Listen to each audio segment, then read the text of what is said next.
ഗ്രാമത്തിന്റെ നടുവിലെ മണ്ണുവഴിയിലൂടെ ഓടിയെത്തിയ ആ കാർ. വഴിയരികിൽ നിന്നു പന്ത് എടുക്കാൻ ശ്രമിച്ചിരുന്ന 6 വയസ്സുകാരി മിനുവിനെ കാറിടിച്ചു. ശ്വാസം മുട്ടുന്ന ഒരൊറ്റ നിമിഷം. പിന്നെ നിശ്ശബ്ദം.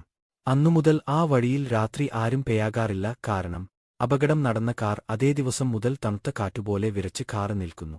എന്നാൽ അതിനകത്ത് അദൃശ്യമായ ഒരു സ്പന്ദനം. രാത്രിയോട് അടുങ്ങുമ്പോഴൊക്കെ കാറിന്റെ ഹെഡ്ലൈറ്റ് സ്വയം തെളിയും. സ്റ്റിയറിംഗിന് സമീപം ഒരിക്കലും കാണാനാകാത്ത ചെറിയ വിരലുകളുടെ ചലനം. കാറ്റിൽ പെട്ടെന്നുള്ള ഒരു കുഞ്ഞിന്റെ ചിരി. കാറിന്റെ ഡോർ സ്വയം അടയും. പിന്നെ എഞ്ചിൻ ഗർജിക്കും. ഗ്രാമവാസികൾ പറയുന്നു, മിനുവിന്റെ ആത്മാവ് ഇനി ആ കാറിലാണ്. റോഡിലൂടെ ആരെങ്കിലും ഒറ്റയ്ക്ക് നടക്കുന്നത് കണ്ടാൽ കാർ അപ്രതീക്ഷിതമായി അവരുടെ പിന്നിൽ എത്തും.